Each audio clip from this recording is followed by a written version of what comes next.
Yo soy originalmente de Argentina, emigré hace 10 años atrás. Pasaron volando estos 10 años, un camino con altos y bajos desde el lado migratorio, visas. Yo llegué acá gracias a la empresa para la cual trabajaba en Argentina. Después de hacer más de 7 años en esa multinacional, venía emprendiendo en algo que no tiene nada que ver con las inversiones inmobiliarias. Y al mes de renunciar, nos dimos cuenta que no era viable el emprendimiento y yo había renunciado. ¿Cuál fue tu mayor golpe de realidad, tu mayor sorpresa cuando te viniste acá? La parte más difícil fue definitivamente esto de sentirse solo, encontrar personas que no solo compartís, por ejemplo, querés compartir valores, estilo de vida, planes a futuro, como te decía, esto de quiero hacer un grupo de amigos que también se vea construyendo una vida en Australia. Mira, una pregunta muy buena. Hoy trabajas en Wealthy, ayudando a otros a invertir. Sí. Pero, ¿cómo armaste tú tu portafolio? ¿Cómo fue la experiencia de esa primera inversión y visualizar luego cuál era el camino? La primera propiedad siempre va a ser la más difícil y no teníamos ni suficientes ahorros ni el estatus migratorio requerido. El mercado inmobiliario australiano es un mercado que las propiedades crecen de valor increíblemente. Entonces, por ejemplo, para una persona que le gustaría, digamos, en un par de años, tener exposición al mercado inmobiliario australiano y entrar, ¿de qué manera se pueden preparar?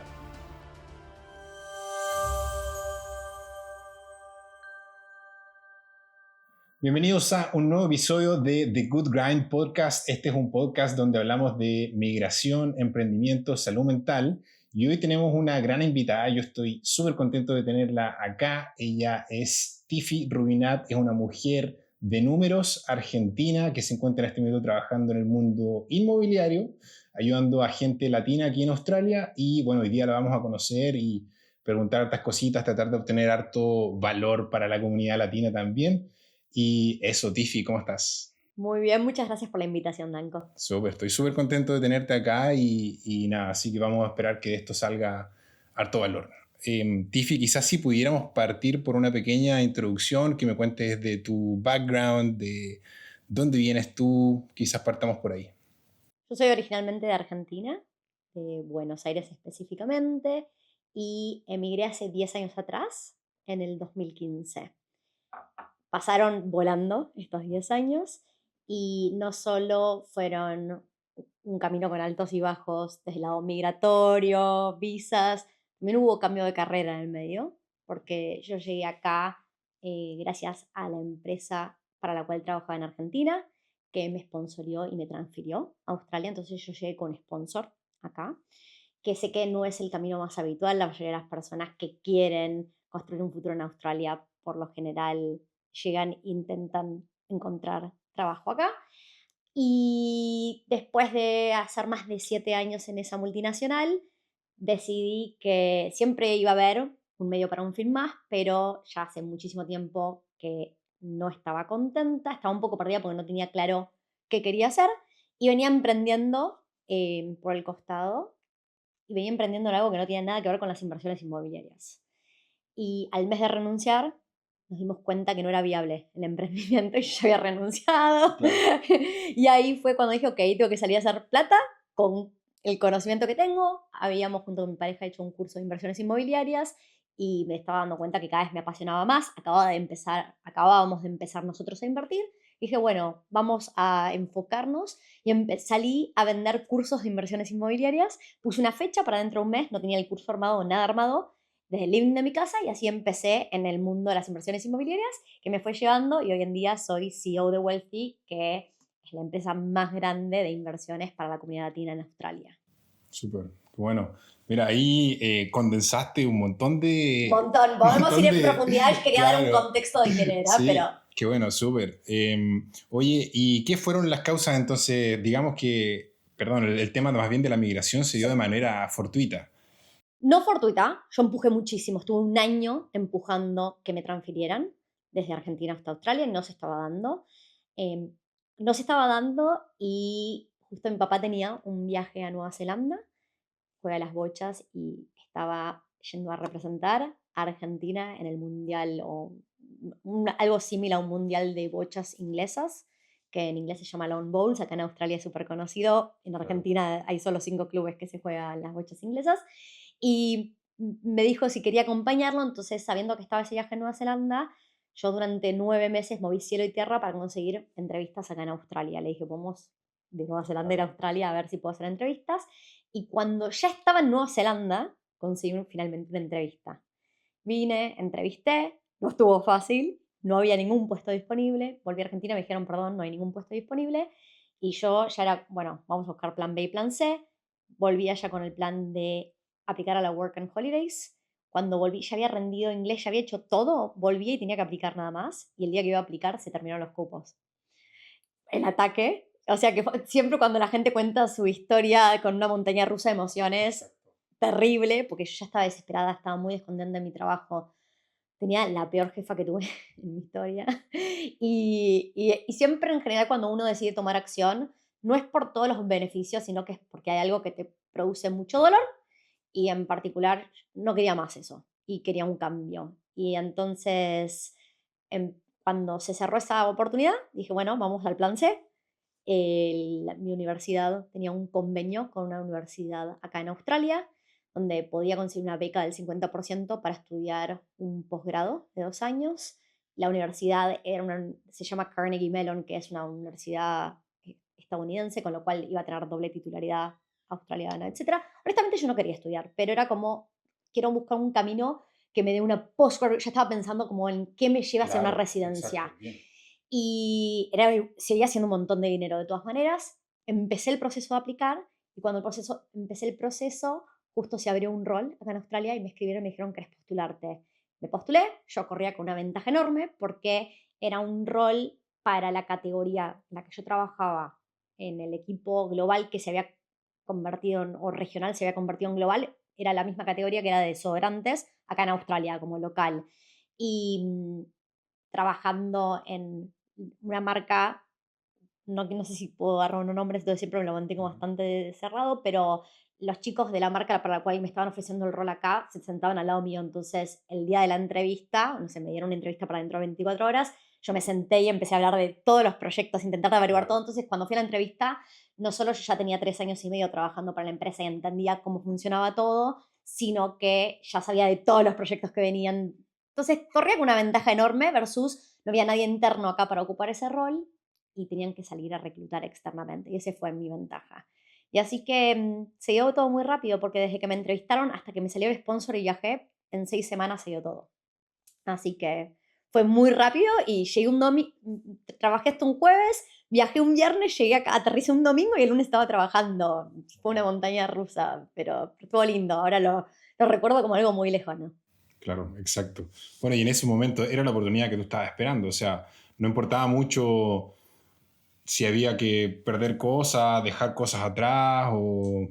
Nada es perfecto. Claro. Y uno cuando llega acá paga el derecho de piso. Yo sabía que con lo bueno y con lo malo no me puedo quejar porque tuve una situación privilegiada versus la mayoría de los latinoamericanos.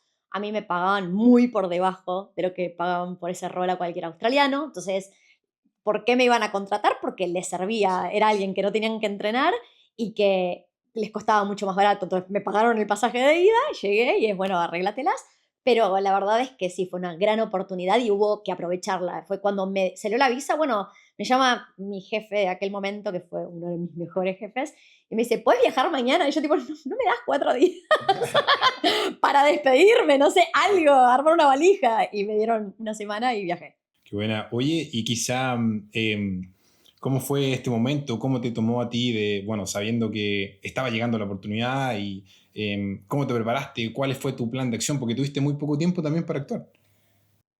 Es que yo ya lo venía digiriendo y quería lograrlo desde un año antes, ¿no? Con esto de intentar buscar entrevistas, recomendaciones internas, etcétera. Con lo cual, no lo pensé ni un segundo. Cuando salió la oportunidad, dale, hagamos todo, dale, no lo dudo un segundo. Y es un poco eso, siempre es un proceso con muchas emociones. Así cuando no se estaba dando, yo siempre digo que en el momento que no se dio la Work and Holidays, que yo estaba muy mal, después vino algo mucho mejor. Y en la vida nos pasa esto con montones de aspectos distintos. No se está dando algo, pasa algo súper negativo. En el momento uno no puede ver lo positivo. Y después cuando lo mira en retrospectiva, le sacas lo bueno. Y llegué acá, llegué sola, no conocía a nadie más que una chica que había trabajado en la misma empresa en Argentina, ella estaba en Manly, y muy gentilmente me invitó, como era marzo, yo llegué a las 2 semanas, estaba Pascuas, que ahora se viene dentro de poco el fin de largo, y me invitó a pasarlo en Manly, yo vivía de este lado del puente, y ahí fue mi primer realización de que había un grupo con muy buena onda, sobre todo muy grande argentino en Manly, pero la gente estaba mayormente de paso. Yo tenía claro que me quería quedar en Australia y que quería construir un futuro acá. Y claro, era como que era todo muy informal. En un fin de semana fui como a 3 despedidas. Y lo primero que dije es, si yo me quiero quedar acá, es muy triste estar de despedida en despedida. Este no puede ser mi grupo de amigos. Yo necesito encontrar un grupo estable. Y me llevó como un año conseguir ese primer grupo de amigos estable. Y después pasaba que fueron 4 días increíbles, solazo, 30 y pico de grados. Y en aquel momento creo que era bastante más fácil conseguir empleo. Entonces por ahí era un día lindo y escuchabas que alguien decía, bueno, no sé, ya fue, me quedo acá en la playa, disfruto y mañana consigo un nuevo trabajo. Y yo decía, claro, no, yo tengo responsabilidades, yo no puedo vivir esta Claro. vida. Y efectivamente me concentré. Ese fin de semana decidí que quería hacer un grupo de amigos que tuviera el mismo objetivo que yo de construir una vida acá en Australia. Y entonces decidí no irme a Manly a propósito. Wow. Sí. Súper, muy bueno. Ahí hay un takeaway tremendo de un poco de seguir cuál es el norte y alinear todo con eso, ¿cierto? Porque de otra manera, Difícil saber lo que uno quiere, pero si te frenas y lo pensás, una vez que lo definiste, es mucho más fácil seguir con la inercia y decirle que sí que todo a decir que no. Es mucho más fácil, mucho más difícil decir que no. Porque yo estaba sola, realmente me sentí muy sola ese primer año, fue re solitario y hubiera sido mucho más fácil hacerme el primer grupo de amigos que se me aparecía y que lo hubiera claro. pasado bárbaro. Pero en realidad era eso, ¿no? Como si una vez que ya entendiste qué es lo que querés, que para mí es lo más difícil, es, ok, tenemos un norte, no nos despeguemos. Súper. Oye, quizás yendo un poquito más atrás históricamente, cuéntame un poquito de cómo fue tu grupo familiar, dónde creciste, las motivaciones, porque suena de alguna manera como que un poco tenías claro que te querías venir o que querías probar buscar nuevos horizontes. Entonces, si quizás me pudieras contar un poquito de eso, sería súper. En realidad, yo me crié muy establemente, siempre viví en el mismo lugar y mi familia, una familia muy unida que mis papás me dieron todo.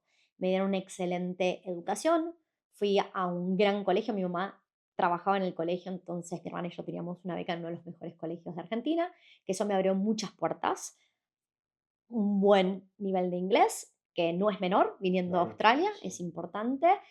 Eso no significa que si no sabes inglés no te puede ir bien en Australia, porque mi pareja llegó acá con 19 años y sin inglés y logró abrir su propio taller mecánico.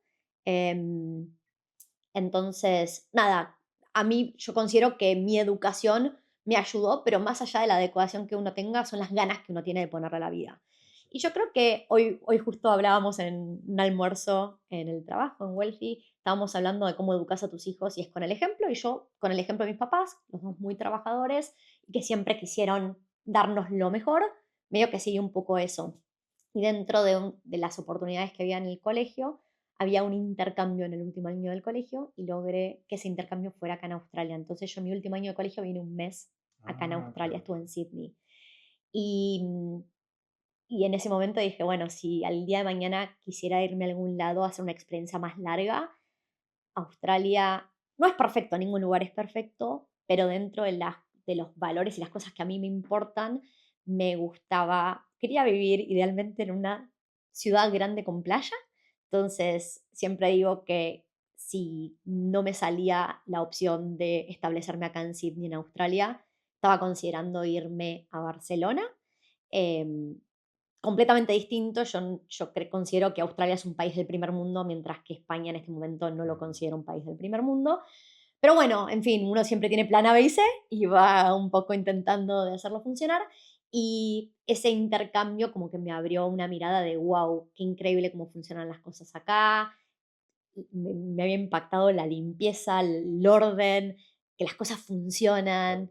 Y a raíz de eso, como que uno fue la única vez anterior que había venido a Australia, había conocido unos cuantos países, Estados Unidos, Europa, y cuando pensaba en el clima, país del primer mundo, como que la mayoría de los países desarrollados están en lugares fríos, donde por ahí hay pocas horas de sol durante el invierno, entonces no me gustaba tanto esa idea. Así que así fue como definí venir Claro. acá. Súper, me parece súper. Sí, es verdad, porque creo que hay mucha gente que, de nosotros, los latinos, que cuando miran opciones siempre está, no sé, Dinamarca, Canadá, bueno, no sé, otros países que realmente tienen, claro, clima mucho más frío y también puede ser que sea un poquitito más hostil de repente también con el tema del clima. Entonces, Sí, me preocupaba, no lo había entendido tanto en ese momento.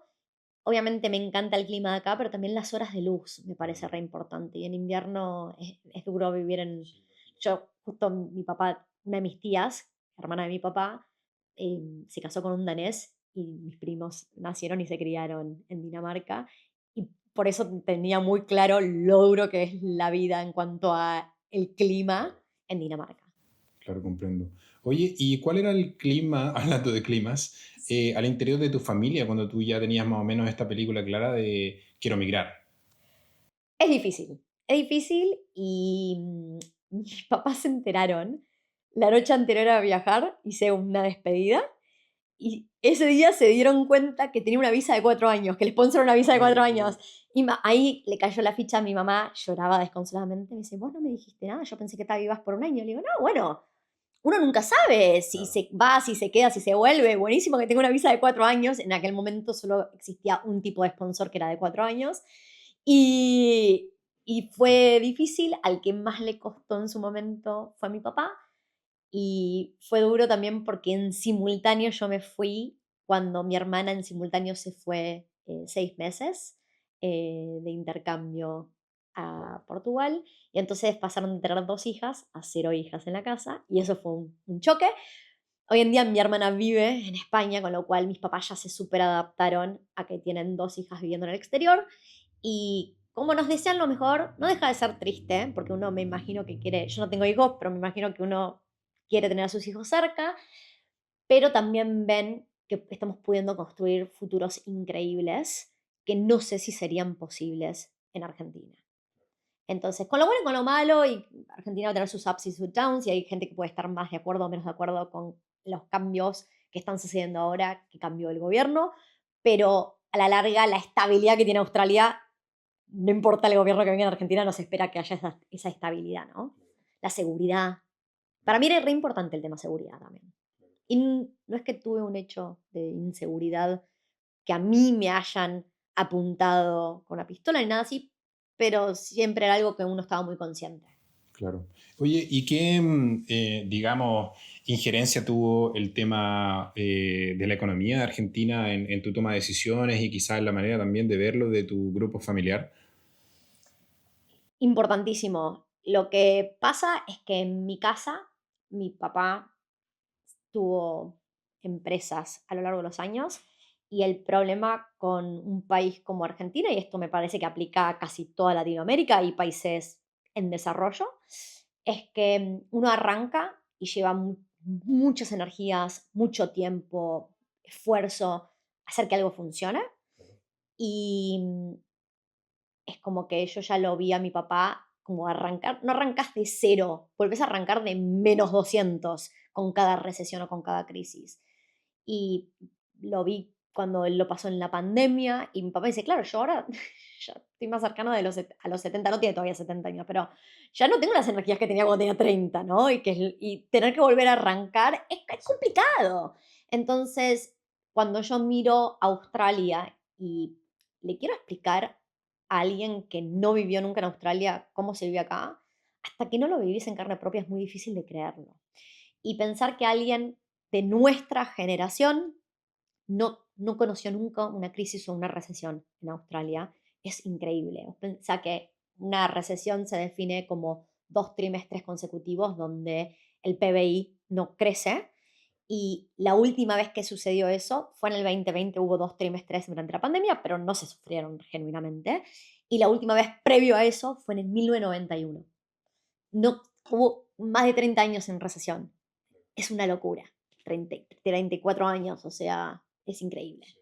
Qué interesante porque, bueno, creo que me encanta de hecho que estemos hablando de números. Tengo hartas ganas de meternos ahí más profundo, pero claro, es una manifestación también de Australia ser una isla, ¿cierto? Porque finalmente esta protección, digamos, geográfica permite que se controlen muchas cosas al interior de la economía y esté menos afecta al entorno quizás global. ¿Estás lejos de todo? Obviamente sería increíble tener gente que te visite más seguido y que desde Latinoamérica es muy lejano a Australia, ¿no? Y cuando calculas diferencias horarias es terrible. Pero desde lo que es la economía, lo que vos dijiste es tal cual. Cuando vos querés comparar a Australia con otros países desarrollados del primer mundo, vos pensás que si lo querés comparar con Canadá, con el Reino Unido, con Estados Unidos, etcétera, la mayoría de esos países sufrió la recesión de la burbuja web del 99-2000, sufrieron muchísimo durante la crisis global financiera del 2007-2008 y todas esas grandes recesiones mundiales, a Australia no le provocaron una recesión y efectivamente es como que estás en una burbuja y una burbuja que te protege de lo malo que pasa en el mundo. Entonces sí, es increíble. Sí, súper, súper interesante. Y vamos a hablar harto más de este tema, nos vamos a meter Dale. más profundo. Oye, de vuelta quizá a tu transición aquí a Australia, ¿cuál fue tu mayor golpe de realidad, tu mayor sorpresa cuando te viniste acá? La parte más difícil fue definitivamente esto de sentirse solo, porque yo siempre fui como muy amiguera y soy muy sociable, y en particular encontrar personas que no solo compartís, por ejemplo, que somos argentinos, pero ahora ya estamos grandes, entonces querés compartir valores, estilo de vida, planes a futuro, como te decía, esto de quiero hacer un grupo de amigos que también se vea construyendo una vida en Australia. Y eso fue lo que por ahí más costó, gracias a esta empresa multinacional donde emigré y transicioné del trabajo de Argentina a Australia. Conocí a mi primera amiga, Agus, que ella es argentina, también trabajaba en la misma empresa, y durante todo el 2015 íbamos nosotras dos juntas a todos lados y era increíble, pero no solo el hacernos amigos duraderos, sino también el por ahí, las dos estábamos solteras y salíamos, y había un choque cultural enorme. El ejemplo que yo le explicaba a los australianos y no lo podían creer.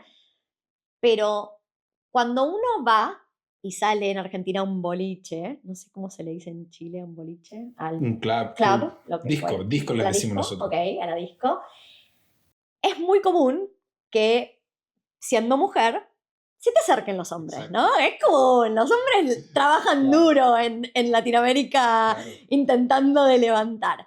Y yo aprecio eso, honestamente, porque estás viendo un poco de iniciativa. Yo soy una persona con mucha iniciativa, entonces también como que, no, si no como quería alguien que también tuviera un poquito de iniciativa. Acá los australianos, cero, no se te acercan. Si en un año entero se me acercó alguien en algún momento, en el 100% de las veces era latino. Porque los australianos, nada. Pero además esto, un australiano me describía como, nosotros podemos hacer una sola cosa y podemos hacer bien. Y cuando salimos, en general, salimos a emborracharnos. Entonces, solo nos emborrachamos. Y tienen razón, cuando el australiano sale y sale con amigos Claro. y sale a tomar, solo puede tomar y termina destruido, pero nunca se le ocurrió que además de tomar podía ir a charlar con una mujer, Claro. ¿está bien? O sea, entonces culturalmente era esto, bueno, estaba como soltera, no tenía amigos, quería salir a conocer gente, ya no me importaba hombres, mujeres, daba lo mismo, quería conocer gente, armarme un grupo, y lo lógico es que yo pienso en Argentina. Yo hice mis grupos de amigos en el colegio, en la universidad, en el club, porque hice deporte en un club toda la vida, y también en un momento empecé a bailar salsa y bachata y me hice un grupo de amigos ahí. Pero no era normal que vos a tu grupo de amigos entrara cualquier persona que llegó del exterior. Genuinamente no, vos ya armaste un grupo de Exacto. amigos estable. Y acá pasa un poco lo mismo. Los australianos hicieron sus grupos de amigos y no es que te van a recibir de brazos abiertos para que vos te integres en el grupo. Y genuinamente los australianos que hoy en día son parte de mi grupo es porque son pareja de un argentino, así, o argentina del grupo, y entonces así es como se integraron. Y mi abuela me lo repetía todo el tiempo, me decía, ay, ustedes se comportan como los italianos cuando llegaron, o sea, cuando Claro. llegaban los italianos a Argentina y nos manteníamos en grupo, pero porque genuinamente cuando yo quería programar algo, y yo en Argentina, yo soy una persona muy estructurada y me encanta planificar. En Argentina era como, chicas, hacemos algo y era el miércoles, no sé, falta un montón para el viernes. Esa era la respuesta. Vos acá le propones a un australiano algo con 2 días de anticipación y no, ellos ya tienen la agenda los siguientes Exacto. 3 meses armada. Era re difícil. Incluso me pasaba que alguien que estaba en la oficina y no tenía ningún plan y te decía, no, no tengo ningún plan, me voy a casa, ¿querés que vayamos a tomar una cerveza? Y si no estaba en la agenda, la respuesta es no, no lo tienen como digerido. Y nosotros, que somos muy de hacer todo últimamente, che, nos juntamos a tomar mates, dale, buenísimo, es como que hay un choque cultural Sí. enorme. Describiste súper bien ese choque cultural. Estoy completamente de No es acuerdo el idioma, contigo. para nada, Sí, es la actitud hacia la vida y cómo planificamos y las ganas que tenemos de los distintos programas. sí. Y sabes que, de hecho, a propósito de lo que tú mencionas, yo hay hartos australianos que he conocido que admiran eso de los latinos, que muchas veces van a decir, me gustan los latinos, me caen bien, me gusta que son espontáneos, como que ellos son los que lo están pasando mejor de todos. Y lo he Sí. escuchado en hartas ocasiones. Y nada, es interesante que, claro, ellos admiren eso de nosotros, pero sin embargo siguen operando de esta manera. Porque es como uno se cría también, Claro. ¿no? Si desde chicos nos criamos así, donde somos muy sociables, nos gusta, muy amigueros, esto de te paso a visitar. Y también te pasa que como dejaste a tu familia en tu país de origen, cuando llegas acá, esas amistades que se vuelven amistades muy cercanas, también representan tu familia. Exacto. Entonces el vínculo es mucho más fuerte, mientras que por ahí hasta el australiano, teniendo su familia acá, se siente mucho más solo. Claro, completamente. Oye, y a propósito de esto, si pudieras tú dar algún tipo de consejo para alguien que está aquí llegando y tratando de armarse su círculo, ¿cuáles serían esos consejos? Montones de alternativas para conocer gente y según tus intereses. Entonces, yo soy cada vez más pro de que, no sé, el boliche, el club, como dijimos hace un rato, es el peor lugar para conocer Claro. gente. Y no importa si estamos hablando de una pareja o amigos, es como que es muy difícil. Y el ejemplo que yo doy es, no sé, acá estamos en Coogee grabando esto y en Coogee hay un grupo que se junta todos los fines de semana y entrenan vóley. Y yo no juego al vóley, no me gusta, no me interesa, pero he visto varias amigas mías que se hicieron un grupo de amigos espectacular yendo acá a jugar al vóley. Y está buenísimo porque estás compartiendo una actividad física, gente que disfruta el mismo ejercicio que vos y te vas haciendo un grupo de amigos, ¿no? Y así como está el vóley como ejemplo, a mí me pasa que conocí gente bailando, porque al principio salía a bailar sola, salsa y bachata, que me gusta tanto bailar. Entonces me hice un grupo, en ese primer año, un grupo de amigos que bailaban, compartíamos algo que nos gustaba.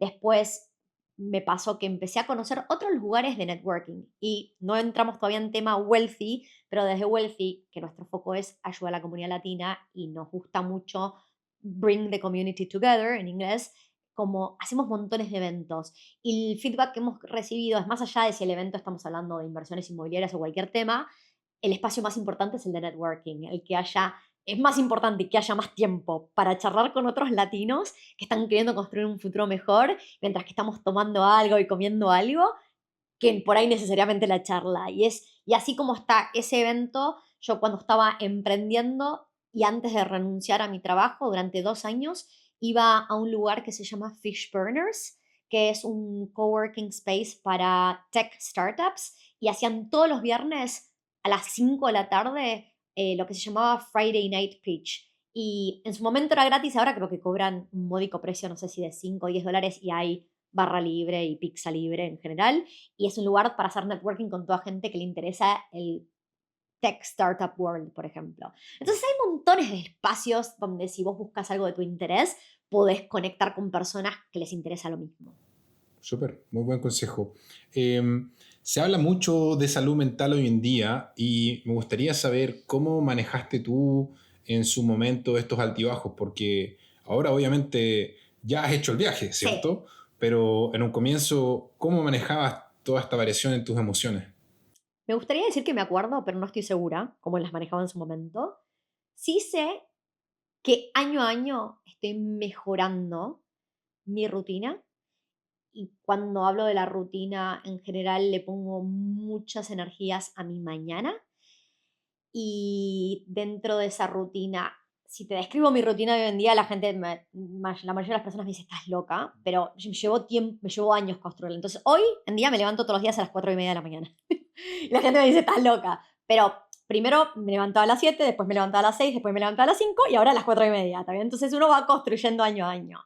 Y en esa rutina dedico por ahí los primeros 30 minutos a hacer o una meditación o un curso, una de las dos. Y después me voy al gimnasio. Entonces tengo la parte más de, cuando hablo de meditación o de un curso, siempre está asociado, la meditación para mí es un momento para pensar qué quiero, punto. No sé cómo la gente interpreta meditación, pero es el momento en que yo freno y pienso qué quiero y miro hacia el horizonte, así no voy por 30 caminos.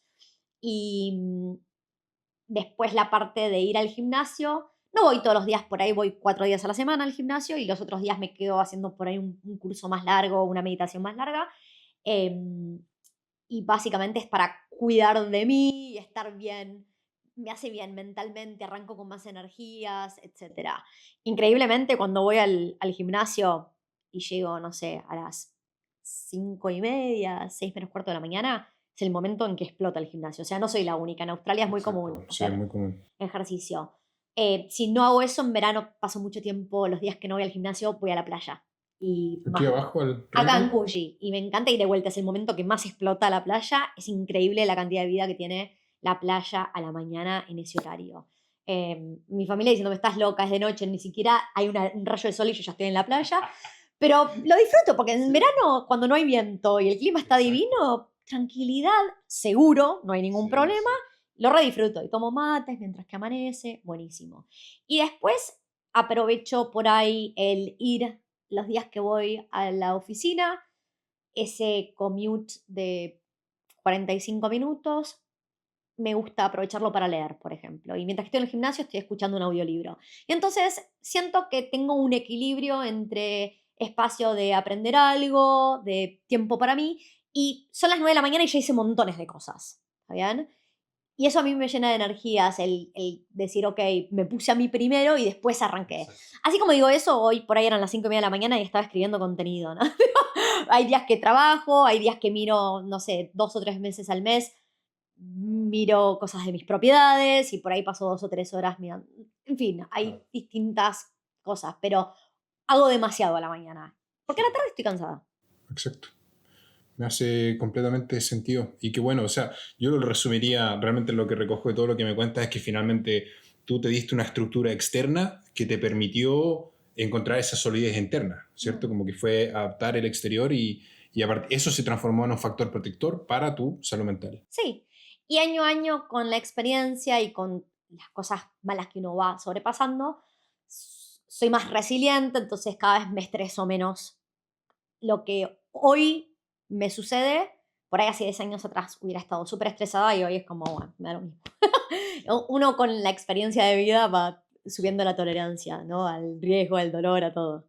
Exacto. ¿Hubo alguna creencia limitante o prejuicio que te tocó dejar atrás para poder adaptarte a Australia? Montones, montones. Y día a día, cuando también hablo de esta rutina, año a año voy creciendo y dejando creencias limitantes. En particular, yo creo que me crié en una estructura familiar súper tradicional, donde uno va al colegio, va a la universidad, consigue un trabajo, quiere casarse, tener hijos, comprar el hogar, ¿viste? Como algo muy tradicional. Yo desde muy chica decidí que no me quería casar, por ejemplo. Y ya eso fue como... Mis papás no tenían ningún problema, pero un día mi mamá viene y me dice, ¿por qué se le dijiste a tu abuela? Ahora la tengo que escuchar yo. Mi abuela re tradicional, ¿cómo no te vas a casar por iglesia? La muerte, ¿no? Como, no, no me decidí no confirmarme y no me voy a casar por iglesia, punto. Y todo ese dinero lo voy a invertir, ¿viste? Como que de muy chica ya algunas cosas. Pero, por ejemplo, me llevó emigrar a Australia para entender que en realidad podía no comprar mi hogar y empezar invirtiendo. Y, por ejemplo, el concepto de lograr la libertad financiera y si quisiera retirarme en 10 años, lograrlo. Y eso es por lo que estoy trabajando. Mi gran objetivo hoy en día, en el 2018 yo definí que quería lograr la libertad financiera en 10 años. Estoy encaminada, creo que lo voy a lograr. hasta puedo llegar a lograrlo antes. Depende de algunos factores que no dependen de mí, más de la suerte también, ¿no? Pero que yo alcance la libertad financiera, para mí significa que tengo opciones y elijo cada día que salgo a trabajar, lo elijo. No es una obligación. No dejaría de trabajar porque o sea, no me puedo aburrir en la vida, ¿no? Tengo que hacer cosas y hoy en día redisfruto lo que hago. Pero bueno, me gusta tener la opción y para mí eso es importante. Y esa fue como un concepto que en Argentina yo no estaba trabajando para ese objetivo y me llevó montones de cambios. Y también el decir, como estoy un poco más alejada de ese entorno que me rodeó cuando me crié en una crianza más tradicional, al estar un poco más distante, puedo decir, ya me importa menos. Y mis papás siempre me dan su opinión y yo la aprecio mucho, y a veces estoy de acuerdo, a veces no. Y si te tengo que contestar, bueno, me encanta, pero me chupa un huevo. dámelo. Y mi mamá tipo, me dice, bueno, te doy la opinión. Le digo, bueno, está bien, y por ahí la dejo, por ahí la tomo. Y obviamente siempre lo hacen desde el mejor, de un lugar de mucho amor y quieren lo mejor para mí. Pero la distancia también me dejó cada vez, me convertí muy buena en que no me importe lo que la gente opina. Y yo creo que por ahí eso me lo dio el haber emigrado y tener esa distancia. Y hoy en día hay montones de cosas que yo sé que hay mucha gente que le encantaría que no le importen y le cuesta, y a mí no, digo, no me cuesta nada que no me importe esto. ¿Querés opinar? Todo el mundo va a opinar de mí, me da lo mismo. Entonces, si la gente haga las cosas como quieren o como no quieren, van a tener una opinión, pero eso es algo que me llevó crecimiento y esa lejanía y emigrar creo que ayudó mucho. ¿Cuánto crees tú que el migrante debe escuchar la opinión o el consejo de su familia, que aún está allá? Es complicado lo que preguntas, porque obviamente cuando vos te dan consejos, uno quiere pensar que sale de lo mejor de la familia, pero también sale de sus miedos, ¿saben? Que ellos tengan. Entonces, a mí me gusta pensar en que voy a escuchar y después tengo que saber tomar y dejar consejos. Y me gusta pensar que así como mi familia me puede dar consejos, si yo quiero lograr algo, preferiría mirar como personas que ya han logrado lo que yo quiero, lo han logrado. Entonces, si el ejemplo es, si yo quiero lograr la libertad financiera, mis papás no se propusieron ese objetivo, mis papás no emigraron, o sea, hay muchas cosas que mis papás me pueden dar un consejo, pero no lo han transitado. Entonces los puedo escuchar, pero también voy y miro como personas que lo han logrado exitosamente, lo lograron y no hay que reinventar la rueda, uno puede replicar bastante fácil la fórmula. Entonces, sí, pero sí, la mayoría de las personas cuando dan consejos lo dan desde el miedo, desde sus propios miedos, no desde el éxito. Comprendo perfectamente. Oye, quizás ya vamos adentrándonos al mundo inmobiliario. ¿Cómo fue que se te despertó este interés en el mundo de las inversiones inmobiliarias? No sé si puedo decir que hubo una sola cosa, pero se dio una combinación. En el 2018 fue uno de los años que yo recuerdo como mucho crecimiento personal y leí muchos libros de crecimiento personal. Dentro de esos libros hay dos que en aquel momento me parecieron que me transformaron. Uno fue un libro que escribió una persona que se llama Napoleon Hill, que en castellano o en español es Piense y hágase rico. Lo leí en inglés, Think and Grow Rich, y cuando habla de richness no está hablando de dinero, está hablando de riqueza que puede venir en muchos aspectos de la vida. Y ese libro lo estaba leyendo, es un libro denso, no es fácil de leer, pero fue el que un día me permitió entender cuál era mi propósito y fue el clic de, ok, hace muchos años que trabajo como un medio para un fin y estoy muy descontenta y ahí fue cuando definí que quería, primero obviamente como te dicen las azafatas, tenés que poner vos en la máscara para poder ayudar a otras personas, entonces me tuve que poder ayudar a mí misma primero, dije, bueno, esta vida de siempre hay una excusa más para quedarme en un trabajo que me da un sueldo estable, esto y lo otro, pero que ya entendí que no es lo que quiero hacer los siguientes 20, 30 años, dije, ok, me quiero ayudar a mí y a otras personas a poder vivir una vida de propósito y riqueza o lo que sea, donde en realidad la parte financiera, el estar atado y pagar las cuentas, no sea lo que te frene para vivir tu mejor vida. Y entonces me pasa mucho eso de que yo hice un cambio de carrera y en ese cambio de carrera yo tuve que estar dispuesta a sacrificar mucha estabilidad. O sea, pasé de tener un buen sueldo estable a durante todo un año no solo no generar ingresos cuando emprendí durante el 2019, sino que hice pérdida. ¿Está bien? Entonces, cuando te dicen si vas a emprender, hacia algo que te gustaría hacer incluso cuando no te pagan es real, porque emprender es dificilísimo y probablemente el primer año no solo no hagas dinero, sino que hasta puedas perder dinero. Entonces, para poder seguir sobrellevando una situación tan difícil, te tiene que genuinamente interesar lo que estás haciendo. Y después, en el 2020, después de ese año donde di cursos de inversiones inmobiliarias, justo en diciembre de 2019 conocí a los dos cofundadores de Wealthy y en el 2020 empecé a trabajar en Wealthy y ahí fue cuando ese año mi sueldo era de un tercio del sueldo que yo tenía en la multinacional. Y entonces cuando la gente te dice, bueno, quiero todo, quiero cambiar de carrera, esto, lo otro, pero no quiero bajar mi sueldo, y bueno, todo no se puede en la vida. Yo estaba convencida de que si hacía algo que me apasionaba, a la larga me iba a ir miles de veces mejor. Y no fue fácil un año hacer pérdida, un segundo año tener un tercio de mi sueldo anterior. Pero si estás convencido de que lo vas a lograr, hoy estoy mucho mejor de lo que estaría si hubiera seguido esa carrera en el mundo corporativo y subiendo la escalera y jugando ese juego, que era un juego que no me interesaba y había entendido clarísimamente que no me interesaba jugar ese juego, pero sí, es como que hay muchas personas que, bueno, vamos a seguir con la inercia de lo que ya tengo y yo dije, no, basta, no puedo vivir los siguientes 20 años así.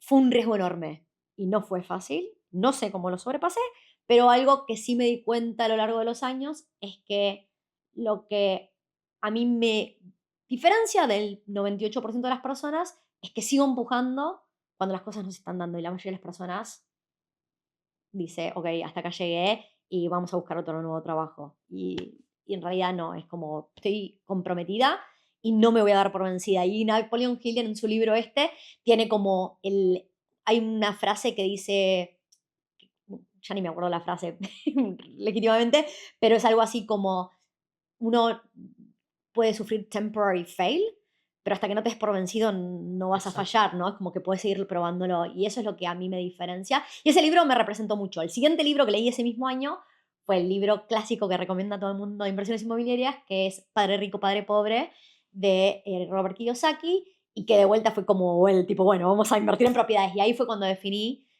vamos a hacer un curso, dos cursos, tres cursos de inversiones inmobiliarias, y así fue como arranqué. Súper, muy bueno. Qué entretenido es que Robert Kiyosaki, todo el mundo lo menciona, y en especial en el mundo inmobiliario y también el juego del cash flow, que es tan interesante y creo que, de hecho, yo también, para mí también fue un tema de un viaje a adentrarse en el mundo del cash flow, como empezar a comprender cómo se mueve una caja, incluso esto de los cuadrantes que te explica Robert Sí. Kiyosaki. Sí, porque eso es algo importantísimo en esos cuadrantes que explica Robert Kiyosaki. Mucha gente piensa que si trabaja por su cuenta y tiene su propia empresa, va a ser libre. Y en realidad, si no armas sistemas, en realidad sos un preso de... Tenés otro trabajo, no es que sos libre realmente. Te llama un autoempleado. Exactamente. Yo lo leí en inglés y era self-employed y de vuelta estás como a la izquierda y no a la derecha. Y a la derecha es donde empiezan las libertades, donde armaste una empresa que tiene sistemas que funcionan mejor que cuando vos estás ahí y lo que más querés es ser el banco. Sería ideal. Ayer hablaba con un amigo inversor, invertimos juntos en sociedad y estábamos hablando de un préstamo que pedimos en sociedad y nos miramos la tasa de interés y cómo estaría bueno ser nosotros el banco, ¿no? Claramente, sí, la verdad que sí. Y sí, Claro. la banca siempre gana. Sí, lógicamente. Sí, súper entretenido. Y de hecho el tema de esta diferenciación que hace Robert Kiyosaki entre ser dueño de un negocio y ser un autoempleado, de hecho aquí un poco, lo cuento un poco para la audiencia, es que el criterio que más simple te da él es que si tú paras de trabajar, el ingreso para de entrar. Exacto. Y eso, de hecho, es un gran problema que le ocurre mucho, por ejemplo, a personas que tienen altos ingresos, como por ejemplo un médico especialista, o, bueno, sí, en realidad a los profesionales que en definitiva venden servicios. A ellos les pasa mucho. Puede ser un fonoaudiólogo, un Sí. psicólogo. Son pocos los que deciden armar un sistema y no solo sus ingresos, por ejemplo, si pusiste tu propia práctica médica, hablamos de un médico, y contrataste muchos otros médicos y esa consultoría funciona incluso cuando vos no estás, ¿no? Lo que pasa es que lleva años de armar una estructura y un sistema y son pocas las personas que se frenan y dicen, ok, le tengo que poner energías a esto para que opere sin mí. Y lo otro, que de hecho también es súper interesante y que es una disyuntiva que uno se enfrenta como emprendedor muchas veces, es que, por ejemplo, cuando tú estás haciendo andar un negocio, tienes dos tipos de actividades, como una actividad que conduce o mueve dinero, ¿cierto? Te trae dinero, digamos, por ejemplo, las ventas, pero después las otras actividades como la construcción de un sistema, ¿cierto? Construir, por ejemplo, digamos, el script que usa tu asistente para calificar las nuevas leads. Construir todos estos procesos son actividades que Lleva no, mucho tiempo. claro, y que no conducen dinero. O sea, a mí, yo por estar escribiendo cómo se hace esta llamada, Sí. a mí no me entra dinero.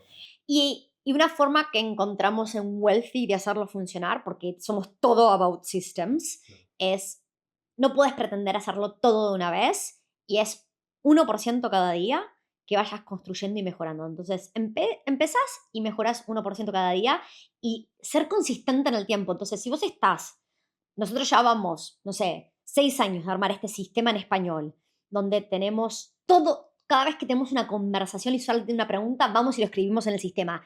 Y vas acumulando el conocimiento, el entrenamiento. Hoy arrancó una persona nueva en Wealthy.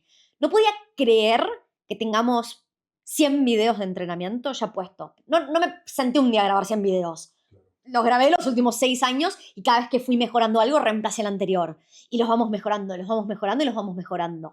Y entonces, así es como uno va armando sistemas. Pero sí, la gente piensa que va a armar una empresa súper exitosa y cuando vos ves el overnight success, llevó 20 años. No fue overnight, ¿no? Pasa eso. Y de hecho, como dices tú, estos pequeños sistemas se van transformando en assets, en bienes para un negocio, porque después, tal como tú explicabas recién, cuando ingresa un nuevo empleado que va, por ejemplo, a reforzar, digamos, el lado de las ventas o va a reforzar el lado de el manejo interno de la oficina. ¿Qué pasa? Que ellos llegan y se encuentran con una biblioteca de, no sé, 100 videos en Loom, entonces ellos pueden ir y tú los sientas por una semana a mirar videos en Loom y ahora ellos ya tienen una perspectiva. Y de hecho, si tú quisieras llegar e ingresar, escalar eso por 5, meter 5 Pues, nuevas personas, las 5 nuevas personas pueden ir por esas 100 horas de entrenamiento. totalmente. Y claro, ahora te está dando un apalancamiento sobre ese bien que tú has construido, que son esos sistemas. Exactamente. Es literal eso. Y es eso, yo lo que más quiero, soy CEO de Wealthy y creo un montón de contenido y hablamos, o sea, estamos creando contenido, pero por ejemplo, ahora lo que nos pasa, el equipo viene creciendo, creciendo, creciendo y lo que más queremos es que todas las personas que trabajan, sobre todo en ventas, se vuelvan expertos y puedan aportar desde sus experiencias únicas. Y cada uno de nosotros va a tener una experiencia única. Entonces, lo que nosotros más queremos es que yo no ser la única que crea contenido. Entonces, tenemos 5, 10, 15 personas, podemos llegarle a mucha más gente también, ¿no? Y no cae todo el peso sobre mí, que es un peso enorme. Y eso es re importante, pero de vuelta, no lo puedes construir en un día. Y los sistemas también tienen mucho que ver con quién lidera los sistemas, porque si yo no estoy liderando el armar estos sistemas, nadie lo va a hacer, ¿no? Por mí. Entonces, desde la cabeza uno tiene que liderar eso y hacerlo con el ejemplo, ¿no? Nadie va a seguir si yo no lo estoy haciendo.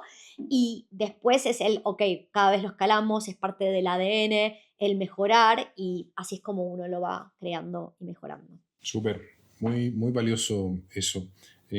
Para considerar todos los emprendedores y quienes están levantando un negocio, sistemas. Mira, una pregunta muy buena. Hoy trabajas en Wealthy, ayudando a otros a invertir. Sí. Pero, ¿cómo armaste tú tu portafolio? ¿Cómo fue la experiencia de esa primera inversión y visualizar luego cuál era el camino? Ok. La primera propiedad siempre va a ser la más difícil. Y esa primer propiedad fue compleja para mi pareja y para mí porque queríamos arrancar y no teníamos ni suficientes ahorros ni el estatus migratorio requerido. Entonces nos pusimos en una situación y cada vez que hicimos esto, en el momento la pasamos re mal y después decimos qué bueno que lo hicimos, nos pusimos en una situación súper incómoda. Pero fuimos a empezar, o sea, primero hicimos un curso, entendimos lo que queríamos construir, vamos a arrancar. Y pusimos una oferta y ya teniendo una oferta aceptada por nuestra primera propiedad, salimos a buscar inversores que fueran socios nuestros. Habíamos armado una lista de potenciales personas que les podría llegar a interesar. En ese momento ni siquiera dimensionábamos lo que nos estábamos metiendo desde el lado de tener socios inversores, porque nos salió excelentemente bien y tuvimos un factor fuerte, suerte muy fuerte, pero hoy decimos, wow, qué difícil que es encontrar a los socios correctos. O sea, encontrar un socio para invertir es tan difícil como encontrar un socio para emprender, como encontrar una pareja para convivir. Es difícil, Y aparte que estamos hablando de un juego de largo plazo. de largo plazo. Y hay montones de aprendizajes. Tuvimos la suerte de encontrar a la gente con los mismos objetivos que nosotros, el mismo plazo que nosotros, la misma actitud hacia la vida, y pudimos definir tareas muy separadas. O sea, era como ustedes ponen el dinero y no se encargan de nada y los roles están clarísimos, ¿está bien? Y para cada una de estas propiedades firmamos lo que se llama un JV Partnership, donde estaba definido qué pasaba si una de las partes se quería salir, como reglas claras de antemano, porque mucha gente cree que todo va a ir bien y no charla el qué pasa si pasa algo malo, ¿no? Y hasta ahora van 6 años de sociedad, hemos comprado múltiples propiedades juntos, y esa ¿Con tus primera, mismos con socios? esos mismos socios, también hemos comprado por nuestra cuenta, pero con esos mismos socios ya van 6 años y la verdad es que increíble que salió bien habiendo sabido tan poco de ellos al momento que decidimos arrancar este camino. Y han habido altos y bajos, por lo general, cada 2 años hay algún problema relativamente mayor y cuando tenés buena actitud en la vida, todo tiene solución.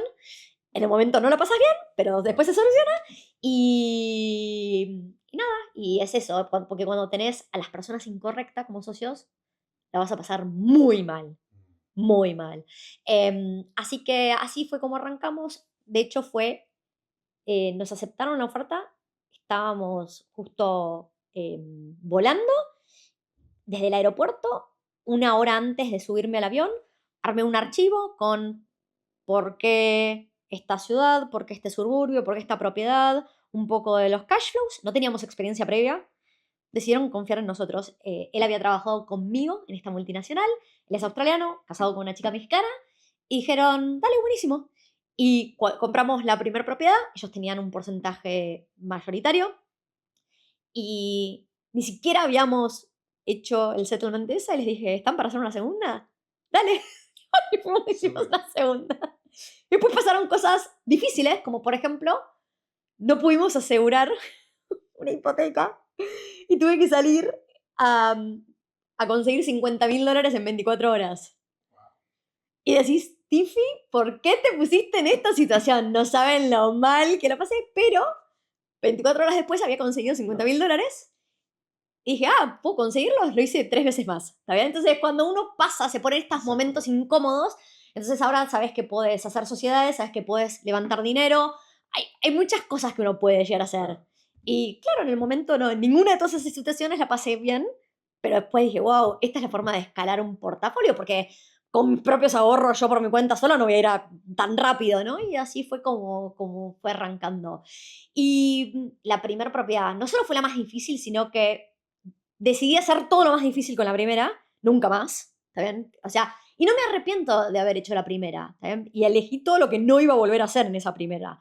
Compramos una propiedad para la cual estaba muy venida abajo, ningún banco, no estaba vivible, ningún banco nos quería prestar dinero, entonces fuimos por un hard money lender y queríamos hacer una renovación enorme, nos dieron un estimado que iba a costar $55.000, terminó costando $80.000, en el medio nos robaron, tuvimos que cambiar de persona que renovaba, me empezaron a llamar personas que este builder había contratado diciéndome, me debes plata, y digo, no, yo ya le pagué a él y ya me robó él, yo no te voy a volver a pagar a vos, anda a reclamarle a él, te voy a hacer juicio, hacémelo, yo ya pagué, y en el momento un nivel de estrés súper elevado, y después dije, con todos esos aprendizajes, nunca más una renovación así de grande, no me interesa, porque encima yo había hecho un curso y en ese curso era tipo, esta es la única estrategia que funciona y no, no es la única. Y de hecho me alejé un poco de esa estrategia y básicamente lo que el curso era tipo, vos andá y forzá la apreciación de la propiedad. Y la verdad es que no funcionó la estrategia, porque 6 meses después, $80.000 en cash de renovación después, la propiedad valía, cuando nos la tasaron, valía solo $5.000 más. Wow, y ustedes habían metido 80. Habíamos metido 80.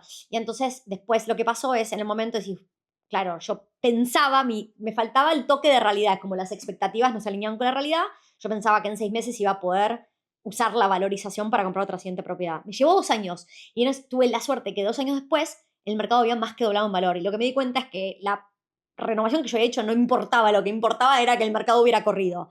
Y así como en 2 años esa propiedad más que dobló en valor, los siguientes 4 años el mercado cayó. Y no importa porque sigo arriba y ahora es cuestión de tiempo. Y cuando uno se mete en este mundo de leer acerca de cómo las personas que construyeron portafolios impresionantes lo hacen, no piensan ni en meses ni en años, piensan en décadas. Y para mí eso es muy importante. Y entonces, bueno, van 6 años, bueno, que pase una década más. Esto va a valer millones en el futuro. Tengo que tener paciencia. Lo más difícil después de comprar la primera es tener la paciencia y dejar que las inversiones hagan lo que tengan que hacer. Súper, muy, muy interesante insight. Quizás si pudieras explicarme un poquitito ¿qué es lo que hace especial al mercado inmobiliario australiano?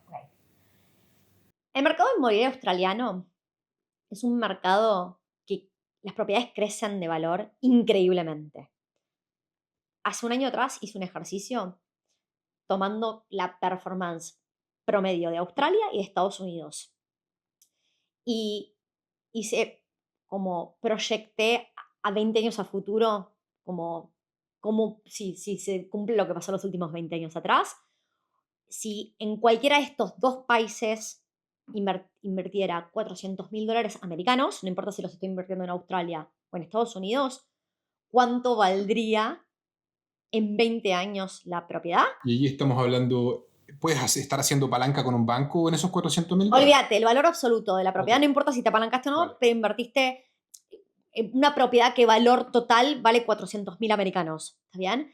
Si replicas el crecimiento de cada país, 20 años después, la propiedad en Australia vale $1.000.000 más que la de Estados Unidos si seguís los crecimientos promedios anuales. ¿Está bien? O sea que extrapolar ese crecimiento es increíble, te explota el cerebro. Y entonces, ¿qué pasa? El problema de escuchar solo a una persona, por ejemplo, Robert Kiyosaki, a él no le gusta el mercado inmobiliario australiano. Cuando yo empecé a leer y meterme en este mundo, es como que él es cash flow, cash flow, cash flow. Buenísimo, a mí me encanta el cash flow, pero después entendí que Robert Kiyosaki también dice montones de cosas que no debería decir y que a él le funcione una estrategia y que él venda esa estrategia no significa que no haya otras estrategias que funcionen. Y yo al principio estaba muy enfocada en cash flow y cuando vi que esos $1.000, $2.000, $3.000 no movían la aguja, tanto como que mi propiedad doblara en valor en un par de años, ahí dije, wow, esto es increíble. Y el concepto más difícil de entender es lo que se llama un equity release.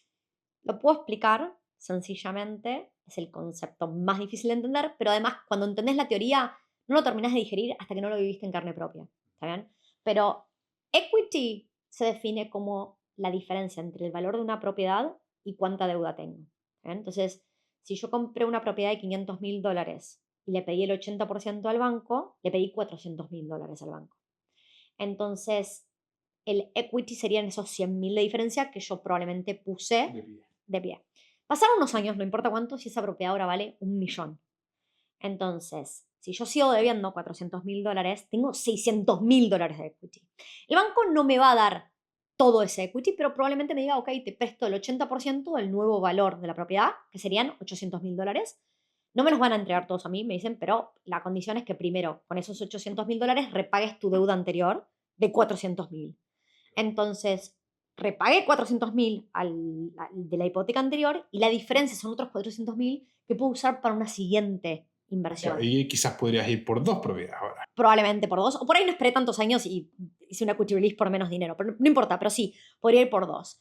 Y entonces, la primera vez que yo logré liberar equity y comprar una propiedad usando 0 dinero de mis ahorros, y todo venía de deuda del banco, que es 100% deducible de mis impuestos además, dije, wow, cualquier retorno que yo obtenga de esta propiedad, dividido 0, es un retorno infinito. Estoy creando dinero de la nada, no estoy poniendo mi dinero. Y así Claro, como, porque eso es cash on cash. es que es eso, es 0 cash mío, cash on cash. Cualquier cosa dividido 0 es infinito, chicos.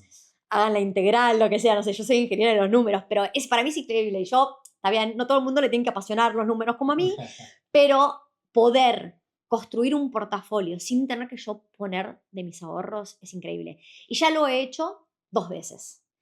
Y claro, obviamente tiene que ir pasando el tiempo. ¿Y por qué tiene que pasar el tiempo? Tiene que pasar el tiempo por múltiples motivos. Primero, porque tengo que construir el equity. Claro, tiene que apreciarse. Tiene que apreciarse la propiedad. Pero también, si yo quiero que la propiedad, yo lo que acabo de hacer cuando aumenté la deuda es, obviamente, estoy aumentando los repagos mensuales. Entonces, puedo tener un montón de equity, pero si los alquileres no subieron demasiado en el tiempo, mi flujo de caja pasa a ser mucho más negativo. Entonces, para poder construir un portafolio, necesito ir balanceándolo. Y necesito que no solo aumenten los precios de las propiedades, pero necesito que aumenten mis alquileres. Así, cuando libero equity, también con el aumento de los alquileres, medianamente se compensa ese repago. De vuelta, a veces he hecho equity release donde pasé a estar bastante más negativa en mi flujo de caja y yo estaba ok porque como estaba convencida que estaba haciendo una inversión increíble con un potencial enorme y que puedo pagarlo y no me estoy poniendo en una situación tan terrible o sí, también, por ejemplo, el 2024 fue un año durísimo para mí. De vuelta, otro año de salirme de mi zona de confort y nos estiramos y pasamos de inversiones que habían estado, nuestra primera propiedad valía $157.000, la segunda $280.000, la tercera $360.000, la cuarta $450.000, como que va creciendo y doblamos el precio y fuimos por una propiedad de $1.000.000 y pico, ¿no? Y obviamente uno va ganando apetito al riesgo y uno maneja el riesgo con dinero y con conocimiento. Y obviamente yo estaba convencida de que quería comprar mientras que el mercado estaba soft, ¿está bien? Y yo sabía que esos precios no los iba a volver a ver y tenía que aprovechar el periodo de altas tasas de interés. Esto es 2024. 2024. Todavía no pasó ni un año de esa propiedad. Y fue la propiedad más cara, con ningún banco me prestaba dinero, entonces fuimos a pedir a una institución financiera nefasta que sigo pagando al día de hoy una tasa de interés del 8.01%. Es una tasa de interés altísima para el promedio de mercado. Y obviamente mi flujo de caja no está bueno, ¿no? Todos los meses le estoy metiendo plata a esa propiedad. Pero sé que solo un periodo de 2 años me parece un periodo temporal, súper temporal, porque no dudo que esa propiedad en un par de años va a dar un flujo de caja súper positivo y lo que se va a apreciar es increíble. ¿Saben? De hecho, ya no pasó ni un año, ya se apreció, pero es muy poco tiempo, no quiero mirarlo en tan cortoplacista. Y entonces de vuelta nos salimos de nuestra zona de confort. Entonces, cuando el otro día un cliente me dice, tipo, nunca había nadie emocionarse tanto porque bajan las tasas de interés. Y claro, si vos tuvieras las hipotecas que tengo yo, también te emocionarías cuando bajan las tasas de interés. También es tipo, y sí, es con mucha emoción, porque cuando hablo de alcanzar la libertad financiera, una parte que yo no puedo controlar, cuán rápido llego a la libertad financiera, es cuán rápido bajan las tasas de interés y en cuánto bajan. ¿Está bien? Y si bajan súper rápido, por ahí llego antes de lo que planeaba. Y son cosas que no puedo controlar. Y por eso yo solo me voy a poner mis energías en las cosas que sí puedo controlar. Pero sí. Súper. Oye, y quizás mira un poquito para tocar el tema del interés, porque creo que en algunas ocasiones hablar del interés para quienes son latinos, como funciona el interés acá en Australia, puede ser un poquito confuso. Sí. Entonces quizás si me pudieras explicar cómo funciona el interés acá comparado con cómo funciona en Latinoamérica. Voy a hablar acá, y esto, lo que voy a hablar acá, aplica a países desarrollados del primer mundo donde las cosas funcionan, ¿está bien? Por eso no aplica para Argentina. Pero en Australia hay algo que se llama el cash rate, que es lo que sería la tasa de interés que establece el Banco Central, ¿está bien? Y el Banco Central le presta plata o dinero a esta tasa de interés a los grandes bancos. Entonces los bancos quieren hacer una ganancia y le ponen su margen de ganancia y nos la prestan a los mortales como nosotros. Por eso uno quiere ser el banco. ¿Está bien? Entonces, cuando un gobierno quiere manejar una economía, si piensa que la economía se está desacelerando o quiere manejar la inflación, y ahora voy a dar un par de ejemplos, usa las tasas, este cash rate, y lo sube y lo baja para poder manejar la economía. Entonces, cuando llegó la pandemia, en el 2020, el objetivo número 1 del gobierno en aquel momento era que la economía no se frenara. Todo estaba hecho en base a que la economía no se frenara. Y con ese objetivo en mente, empezaron a bajar las tasas de interés a partir de, creo que fue abril 2020. Todas las veces que se juntó el Banco Central o el RBA, que es el Reserve Bank of Australia, bajaron las tasas de interés hasta llegar a un mínimo histórico del 0.1% del cash rate. Entonces, que se llegó en noviembre de 2020.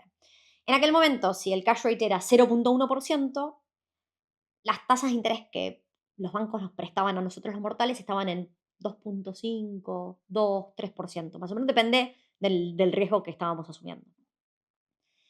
Ahora, en aquel momento, el gobierno dijo, vamos a mantener este cash rate así de bajo hasta el 2024 porque queremos asegurarnos de pasar la pandemia súper bien y estimular la economía. Entonces, cuando el dinero es barato, entonces las empresas contraen deudas, las personas compran propiedades, hay mucha construcción, la economía fluye, ¿está bien? Eso era el gran objetivo. Y además el gobierno salió a anunciar todo tipo de incentivos, te dábamos $25.000 si salías a construir, $15.000 y esto y lo otro. Había todo tipo de incentivos y como latinos todos entendemos que cuando el gobierno inyecta dinero, ya sea que lo está imprimiendo o lo está metiendo como incentivos, tarde o temprano, porque también estaba JobKeeper, JobSeeker, dieron dinero por todos lados. Tarde o temprano se iba a sentir la inflación.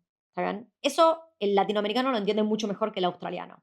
Piensen que la inflación promedio anual de los 10 años previos a la pandemia en Australia era de un 2 a 3% anual, que es siempre la inflación target del gobierno australiano. Uno no quiere que esté más arriba porque todos sabemos lo malo que es la inflación y cómo el costo de vida sube y cada vez podemos comprar menos, pero tampoco queremos que haya deflación, que es lo que tuvo un periodo enorme Japón, porque la gente no quiere gastar dinero porque el dinero vale más mañana, entonces es malísimo para la economía también tener deflación. Se frena todo. Entonces, una inflación saludable está en ese target del 2 a 3% anual. ¿Qué pasó? Anunciaron esto, entonces en aquel momento había tasas de interés súper bajas y la gente fijaba 2 o 3 años. Acá en Australia, a diferencia de otros países desarrollados del primer mundo, donde es común que haya tasas fijas a 30 años, acá eso casi ni existe. ¿Argentina igual funciona así? ¿Tasas fijas? No, 20, no, 30, no. En Argentina no funciona nada, las tasas son ridículas, estamos hablando de tasas de 30, 40, 50, o sea, no. Pero hasta es mala palabra contraer deuda o un crédito hipotecario, ¿no? Yo me crié en un ambiente donde no contraigas deuda, ¿está bien? Pero porque Argentina es muy especial y, o sea, pensemos que hace un año y medio atrás teníamos una inflación del 150% anual. Es imposible poder manejarla. Pero bueno, en fin. Acá en Australia, muy común contraer tasas fijas a 2, 3 años, 1, 2, 3 años, hasta 5 años es bastante común, ya no mucho más que eso. Pero bueno, en fin, entonces, ¿qué pasó? El mercado inmobiliario, una locura lo que pasó en el mercado inmobiliario. De hecho, en abril del 2020, el banco más grande de Australia, Commonwealth Bank, salió a predecir que las propiedades iban a caer un 30% en valor en los siguientes 2 años, más lejano a la verdad de la realidad de lo que pasó, no podríamos estar. Las propiedades crecieron un poco durante el 2020 y crecieron gracias a los first home buyers, todas las personas que durante años no habían podido entrar al mercado inmobiliario y que ahora era un mercado soft y no tenían tanta competencia y encima el gobierno daba todo tipo de incentivos, y gracias a los savvy investors, pero inversores muy avanzados, porque el promedio de la población tenía miedo a que se terminara el mundo. Yo en el 2020 fue un año durísimo para Wealthy. La gente me decía, no, yo estoy convencido de que cuando termine en septiembre JobKeeper y JobSeeker se va a desmoronar el mercado inmobiliario. JobKeeper y JobSeeker se extendió de septiembre a diciembre, de diciembre a marzo, y de repente estabas en marzo y el mercado había crecido y en el 2021 se disparó una locura. Piensen que en el momento más hot, segunda mitad del 2021, primera mitad del 2022, los valores, la mediana del valor de mercado crecía de $10.000 por mes. Así crecían las propiedades en Australia. ¿Saben? Es un montón. Pero bueno, finalmente, para la segunda mitad del 2022, lo que tenía que pasar es que empezó a aparecer la inflación, porque había tanto billete circulando, dieron tanto dinero gratis por todos lados. Y entonces, claro, el discurso del Banco Central cambió. Dijo, bueno, en realidad siempre pasa lo mismo en Australia. Siempre Australia navega todo mucho mejor de lo que pensaban que le iban a navegar.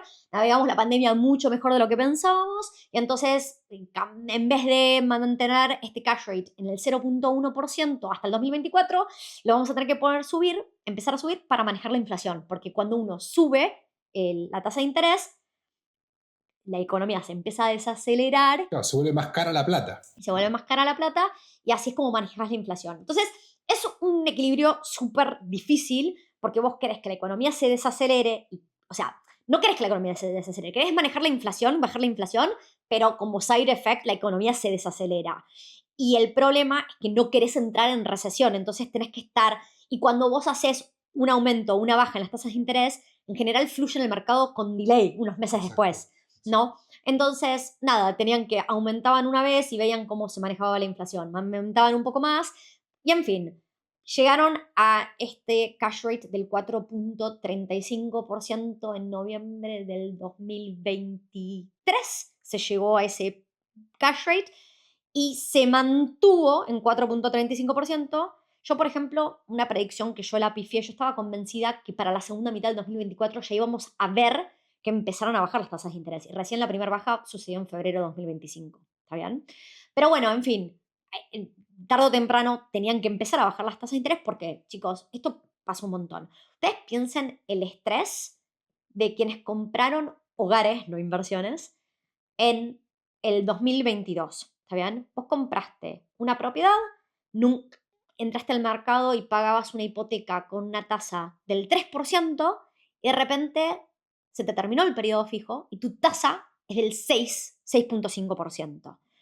Y entonces, por ahí eso significa que tus repagos, o sea, es una locura porque vos habías calculado que mes a mes por ahí tenés que pagar $2.500 y ahora estás pagando 5.000 y pico de dólares y no tenés tanto dinero. Entonces, he conocido montones de personas y hemos tenido múltiples clientes de Wealthy que, a diferencia en otras partes del mundo donde la gente, salgo a vender en el peor momento y la gente sale mal vender, lo increíble es que en Australia el factor que predominó durante el periodo de altas tasas de interés era que faltaban viviendas. Con la Esa, oferta. esa falta de oferta hizo que incluso en un periodo de altas tasas de interés los precios de las propiedades siguieran subiendo. Entonces, tuvimos varios clientes que tengo que salir a vender mi hogar antes de que se me termine este periodo fijo, porque en el momento que paso a variable no puedo repagar, no puedo hacer los repagos mensuales. Pero lo increíble era que vendían esa propiedad y con la ganancia podían comprar 2 o 3 propiedades de inversión y que se pagaban medianamente solas. Qué increíble, ¿no? Y por eso, cuando yo hablo desde mi portafolio, sí, obviamente a mí me beneficia muchísimo que bajen las tasas de interés, pero no me dolió tanto como alguien que compró un hogar, porque mal que mal, los alquileres también subieron. Entonces, no subieron en igual medida a las tasas de interés, por eso, obviamente, pero cuando un alquiler sube, después no baja. Todo sube subiendo en el tiempo. Entonces, temporalmente, ese periodo del 2024 fue durísimo porque las alquileres subieron, pero las tasas de interés subieron un poquito más, entonces mi flujo de caja no lucen tan lindos, pero ahora, cuando empiezan a bajar, mis alquileres van a seguir subiendo y este flujo de caja cada vez luce mejor y mejor. Por eso siempre el tiempo mejora tus flujos de caja. ¿Está bien? Pero bueno, las tasas de interés, quería explicar un poco eso, es que hoy en día una tasa de interés promedio, bueno, el cash rate que bajó en febrero ahora está en 4.1. Perdón, hoy, y no lo leí, ni siquiera abrí el celular, estuve en back-to-back meetings, hoy había reunión del RBA, ni siquiera sé, no se predecía que subieran o que bajaran, me debería fijar en el celular. El único motivo por el cual podría llegar a bajar hoy la tasa de interés, y estoy hablando y esto ya sucedió, es porque estamos a pocas semanas de las elecciones y la siguiente junta del RBA es post-elecciones. Entonces, no deberían bajar las tasas de interés hoy, pero sí probablemente en mayo. ¿Está bien? Pero bueno, me enteraré después de salir de este podcast si bajaron la tasa de interés. Ahí nos actualizamos. Oye, y mira, ¿sabes qué? Algo que me causa a mí duda y que imagino que a muchos latinos más les puede causar duda, porque, por ejemplo, en Chile, cuando tú compras una casa, nosotros compramos con tasa fija por 20 años. Ok. O 25 o 30. Pero Chile por ahí es el más estable de los países de Latinoamérica. Es como es la excepción, me parece, ¿eh? Pero, por ejemplo, ¿qué pasa acá con el tema de la tasa que sea variable? Mira, ¿Cuál es su relevancia? la tendencia en el tiempo es que las tasas bajan. ¿Saben? Yo sé que justo pasamos un periodo donde bajó. Si vos mirás las tasas de los 90, el cash rate era del 17%. Y hoy estamos hablando del 0.1 y 4.35. Entonces, cuando la gente dice increíble lo difícil que es comprar una propiedad, es verdad, porque hoy si tenés que juntar un depósito, creo que en Australia, el promedio de la población hoy en día le lleva 12 años a ahorrar el depósito, mientras que para el año 2000 le llevaba, creo que 5 o 6 años a ahorrar el depósito de una propiedad, ¿no? Entonces, cada vez es más difícil. Habiendo dicho esto, y los precios son una locura y siguen creciendo y siguen creciendo, pero habiendo dicho esto, las tasas de interés que se tenían que pagar en los 90 versus ahora, o sea, obviamente todo va bajando. Y a mí no me sorprendería, yo creo que en nuestra vida vamos a ver cosas muy locas, no me sorprendería si en un momento vemos tasas negativas. ¿Saben? Y el gobierno te paga por contraer una... Claro. No me sorprendería, puede pasar, puede que no, who knows, no tengo una bola de cristal. Pero la tendencia a largo plazo es que las tasas de interés van bajando en el tiempo. Entonces, En particular, incluso cuando estábamos en un periodo de que las tasas de interés, fijarlas, estaban buenísimas, mi filosofía era, yo estoy construyendo un portafolio de inversión y quiero, cada vez que tenga la posibilidad de liberar equity para comprar una siguiente propiedad, lo quiero hacer y lo antes posible. Entonces, ni siquiera me quiero meter en una tasa fija, porque en general, cuando vos fijas la tasa, si querés romper con ese contrato, el banco siempre Más gana. difícil. No, no es difícil, tenés que pagar las penalidades como si hubieras terminado el periodo fijo. Entonces, yo soy muy pro tasa variable porque en esta etapa de donde yo, con mis objetivos, en la etapa que yo estoy, donde estoy queriendo comprar la mayor cantidad de propiedades posibles, quiero cada vez que puedo liberar equity, poder hacerlo. Claro. Punto. ¿Saben? Pero vos no soy yo, no todo el mundo tiene que hacer lo que yo hago, ¿no? Y no puedo dar financial advice tampoco. Pero esa es mi filosofía, básicamente. Súper. Oye, ¿y cada cuánto es, esta pregunta un poco al hueso, diríamos nosotros, Sí. cada cuántos años se dobla el valor de una propiedad en Australia? Ok, excelente pregunta. Podemos hablar de promedios nacionales, pero después podemos partirlo porque no todas las ciudades performan de igual manera. ¿Está bien? Entonces, para que tengan un número en su cabeza, si uno quiere que algo, no importa si estamos hablando de propiedades, de acciones, de lo que sea, si uno quiere que una inversión doble en valor en 10 años, la tasa de crecimiento promedio anual tiene que ser del 7.2%. ¿Está bien? 7.2%. 7.2%. Eso es nacional, dijiste. Por año, no importa, nacional o no nacional, lo que sea. Esa es la tasa para que una propiedad doble en valor. Ah, ok. Una propiedad, una acción, lo que sea, doble en valor. Entonces, si yo lo parto en ciudades, para que se den una idea, usando un histórico de 25 años de data de CoreLogic, las dos ciudades que más crecen en los precios de las propiedades en Australia son las dos ciudades Tier 1 que tiene Australia, que son Sydney y Melbourne. Punto. Se terminó. Ninguna otra ciudad en Australia se considera una ciudad Tier 1, que es una ciudad desarrollada del primer mundo, con una buena cantidad de empleo, infraestructura, desarrollo, etc. Son las dos ciudades más grandes. Sydney y Melbourne en promedio crecen de un 6 a 8% por año en promedio. ¿Y por qué hablo de estos promedios de un 6 a 8%? Porque en realidad este reporte diferenciaba las unidades de las casas. Y, por ejemplo, Melbourne, increíblemente, la gente no entiende esto, pero Melbourne crece más que Sydney porcentualmente en el histórico de 25 años. Y en las unidades crecían a un 6.8% anual y las casas a un 8.2%, algo así, ¿está bien? Entonces nada es perfecto porque la gente dice, entonces tengo que comprar casas porque crecen más que las unidades. Siempre hay que comparar manzanas con manzanas, ¿está bien? No podemos comparar zanahorias con manzanas. Entonces, no es lo mismo comparar. Siempre yo digo, si estoy mirando misma ciudad y mismo suburbio, por ejemplo, estamos acá en Coogee, entonces una casa en general se va a apreciar más que un townhouse y un townhouse se va a apreciar más que un departamento. Pero en general un departamento va a tener mejor flujo de caja que un townhouse y un townhouse va a tener mejor flujo de caja que una casa. ¿Está bien? Entonces nada es perfecto, va a depender de lo que quiere cada uno. Ahora, me das una casa en Brisbane versus un departamento en Coogee y un departamento en Coogee va a crecer mucho más, probablemente. ¿Está bien? La gente tipo, no, porque es componente tierra, tipo, y compara cosas que no son comparables. Entonces es re importante. Entonces, ciudades tier 1 como Sydney y Melbourne crecen de un 6 a 8% en promedio año a año. Es un promedio anual. Entonces, un ciclo de mercado dura 10 años. Puedes tener años que crece un 30% y años que no crece o que va para atrás. Pero el promedio es ese 6 a 8%. Después tenés ciudades tier 2, que son Brisbane, Adelaide y Perth, que ya crecen un poco menos. Crecen del 4 a 6% anual. Una ciudad intermedia que no se clasifica ni tier 1 ni tier 2 es Canberra, que está en el medio, porque es donde está el gobierno federal, es la capital, pero es relativamente chica. Claro, sí. Pero el 70% del empleo está asociado al Deben gobierno, haber salarios grandes allí. muchos buenos salarios, es bastante más estable, la gente para trabajar por el gobierno federal tenés un alto nivel educacional, es como que hay una situación muy única, entonces la gente que vive en Canberra por ahí, aunque no se vea viviendo a largo plazo, va a hacer carrera en el gobierno federal ahí, es como una situación bastante única. Claro.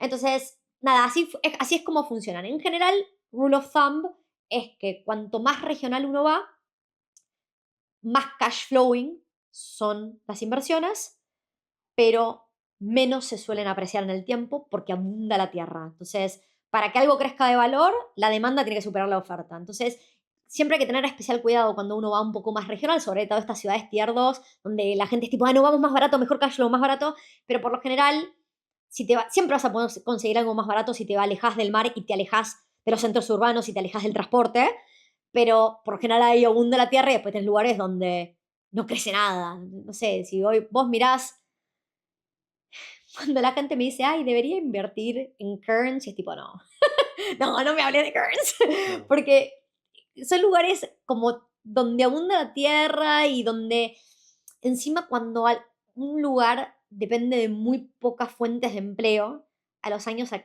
los que a esa industria le va bien, buenísimo, estamos todos recontentos, ¿no? Entonces, boom minero, espectacular, explota la minería y ciertas ciudades y áreas y pueblos regionales explotan y las propiedades hacen por 10. Y de repente se terminó el boom minero y cayeron y por 10 años no te compra nadie. Y la gente se olvida, por ejemplo, yo he invertido en Perth, pero Perth es high risk, high reward. Perth había visto un boom en el 2014 y los siguientes 10 años nadie vio gran incidente en Perth, ¿no? Y entonces, el que hoy en día, parados en abril 2025, me dice, no, y en Perth la repifiaste, porque encima, hoy en día, con la data de hasta fines de marzo de CoreLogic, ya el crecimiento trimestral de Melbourne superó el de Perth. Perth está yendo así. Yo tengo 2 propiedades en Perth, pero soy consciente de que high risk, high reward. Si quiero algo más estable, voy por Sydney, Melbourne, básicamente. Pero bueno, es eso, no existe la perfección. La gente tipo, cuando querés timear el mercado y querés todo, no se puede todo. Por eso no existe. Cuando emigrás no existe el país perfecto, no existe la ciudad perfecta, cuando emprendés no existe la industria perfecta, no existe el empleo perfecto. Siempre uno tiene que buscar equilibrios. Y cuando va a buscar una propiedad, no existe la inversión perfecta, pero si el balance es positivo, avanza. ¿Ven? Ese es un poco...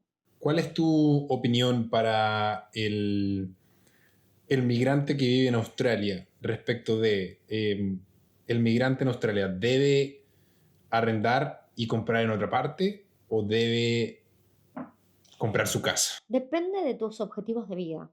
Porque si tu gran sueño en la vida es tener tu hogar y se terminaron tus sueños ahí, cómpralo. Tipo, no, me parece perfecto. Cada uno tiene distintos objetivos de vida y lo más importante es en vez de seguir con la inercia, frenarse y pensar cada uno qué es lo que quiere. ¿Está bien? No importa lo que opinen los demás, no importa lo que opine yo. Ahora, si mi objetivo es lograr la libertad financiera en 10 años, y yo vivo sobre todo en una ciudad carísima, que es Sydney, no tiene ningún sentido comprar mi hogar, ningún sentido. Entonces, yo ya, vamos, hemos comprado 8 propiedades y alquilamos nuestro hogar.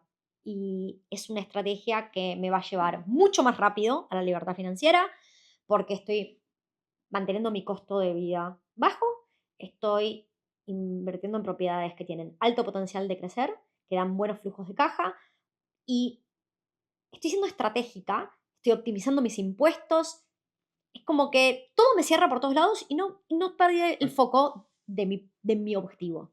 ¿A qué te refieres más específicamente con optimizar tus impuestos? Ok, Con el hecho de estar arrendando y comprando en otra parte. ok.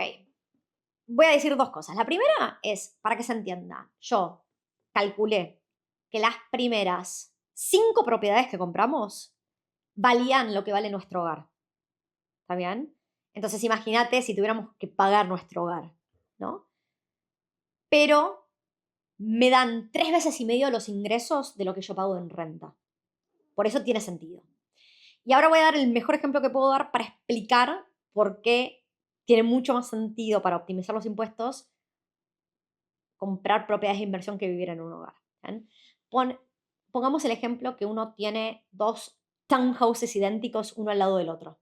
Cuestan lo mismo, mismo precio de compra, ¿está bien? Y se alquilan por lo mismo. A mí me conviene financieramente comprar uno y ponerlo en alquiler y yo vivir en el de al lado que yo vivir en mi propio townhouse. ¿Por qué? Porque en el momento que yo alquilo esa propiedad que compré, todos los intereses, expensas y depreciación son deducibles de mis impuestos. ¿Está bien? Claro, del ingreso que te dan. Más el ingreso. Entonces, voy a dar un ejemplo. Entonces, si yo tengo un sueldo anual bruto de $100,000 al año y me entran $30,000 en alquiler, Entonces mi sueldo imponible sube de 100 a 130.000. Pero imaginemos que en intereses y expensas y cosas gastos que tengo de la propiedad, gasto otros 30.000, quedé neutro, ¿está bien? Volví a 100.000, ni entra ni sale dinero. Además, si la propiedad es nueva, yo puedo depreciar la construcción los primeros 40 años de vida y puedo depreciar los interiores los primeros 10 años de vida.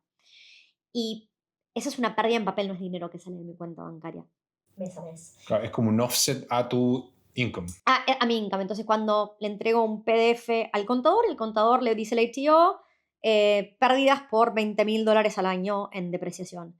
Y entonces el ATO dice, ok, Tiffy, qué bueno, vos que habías pagado $100.000, o sea, habías pagado $25.000 aproximadamente en impuesto a las ganancias y tu sueldo anual bruto era de $100.000, también eso es más o menos lo que pagamos, en realidad te debería haber cobrado impuesto a las ganancias por un sueldo, por un ingreso imponible de $80.000. Y me devuelve, no sé, creo que el cálculo son $5.000, $6.000. Y me devuelven esos $6.000. ¿Está bien? Y entonces, cuando yo estoy optimizando, primero que me están dando dinero, pero además, cuando quiero salir a comprar más propiedades para construir un portafolio y analizan mi capacidad de deuda, tengo una mayor capacidad de deuda. Está bien, por el ingreso, los egresos, la depreciación y el flujo de caja que estoy manejando. Y entonces, cuando quiero armar un portafolio con el objetivo de lograr la libertad financiera, estoy siendo mucho más estratégica. ¿Está bien? Y eso es porque a mí, con mis objetivos, me cierra el alquilar, hacer la estrategia de rent vesting, que es alquilar donde quieras vivir e invertir donde tenga sentido, básicamente. Además que así si rentas donde vives, puedes perseguir dónde está la plata, ¿cierto? Si hay un mejor trabajo aquí, puedo ir para allá. Si hay un mejor trabajo Si eso es acá, lo que te interesa, porque, por ejemplo, yo no me he mudado de Sydney, o sea, estoy fija hace 10 años, ¿no? Y no es que tenga un problema de decir, no sé si es que, porque hay mucha gente que también tiene eso, no sé si me veo viviendo de largo plazo acá, y entonces reinvesting tiene muchísimo sentido.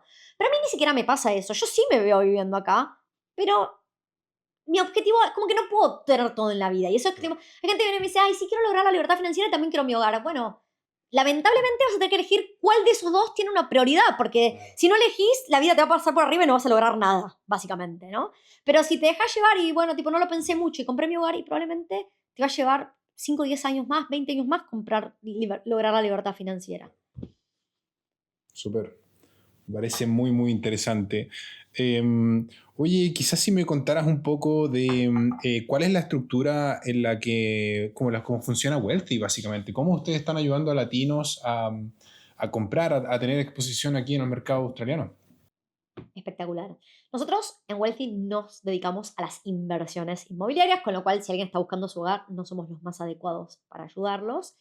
Y lo que hacemos es buscar áreas con potencial de crecer por arriba del promedio de mercado y miramos oferta y demanda. ¿Está bien? Entonces, si miramos que las proyecciones de empleo y población, infraestructura en ciertas áreas están destinadas a crecer y la oferta es limitada, sabemos que tienen mayor potencial de crecimiento por arriba del promedio de mercado.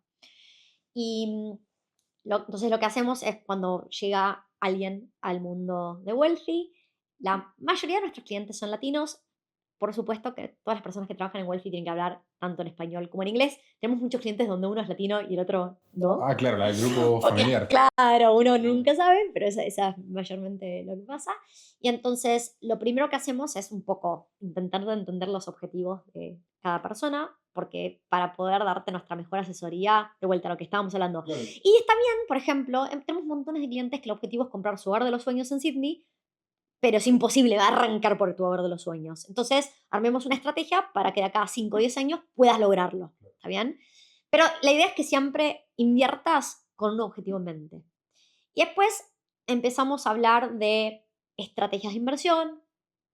Muchas veces uno no sabe lo que quiere y tiene que ver lo que no quiere para poder definir lo que sí quiere. Entonces, te vamos guiando y te vamos mostrando oportunidades de inversión. Y en el escenario donde la persona que es el cliente decide aprovechar una de estas oportunidades de inversión, a Wealthy le paga una comisión el vendedor. Porque muy diferente a cómo funciona el mundo inmobiliario en Latinoamérica, donde lo más común en no solo en Latinoamérica, en Estados Unidos también, es que tanto el comprador como el vendedor tengan un agente inmobiliario que los represente, a veces es el mismo, a veces es distinto en distintas partes. En Australia no es común que el agente inmobiliario represente al comprador, y lo común es que el agente inmobiliario representa al vendedor y el vendedor es quien paga la comisión de lo que se llama el real estate agent. Y Australia es el mundo de la especialización. El real estate agent solo vende propiedades, punto. No las alquila, no nada más en general, ¿no? Entonces, si uno quiere después buscar a alguien que administre la propiedad de alquilar, se llama property manager. Si una empresa tiene ambas divisiones, están completamente separadas en general, ¿no? Y en particular, nosotros hacemos eso, intentamos de representar los beneficios del comprador. Nos da lo mismo si estás comprando en Sydney, en Melbourne, en Brisbane, en Canberra, en Perth. Nos da lo mismo si estás comprando una casa, un townhouse o un departamento. Nosotros vamos a intentar de presentarte estrategias que estén alineadas a tus objetivos. Y obviamente siempre está el toque de realidad de presupuestos y montones de otras key criteria que tenemos que considerar, ¿no? Para la comunidad latina, un criterio súper importante es el estatus migratorio, no es lo mismo la visa que tenés. Y bueno, intentamos empezar a presentarte oportunidades que se alineen a todo esto. De vuelta, no va a existir la oportunidad perfecta, y en el escenario donde vos decidís avanzar, a Wealthy le paga una comisión, el vendedor. Lo que intentamos hacer, como para nosotros es tan importante que todas las personas que asesoran en Wealthy tengan como prioridad el bienestar de quien es el comprador. En Australia el estándar es que se pagan comisiones como porcentajes del precio de venta. En Wealthy, a todas las personas que trabajan en ventas les pagamos la misma comisión.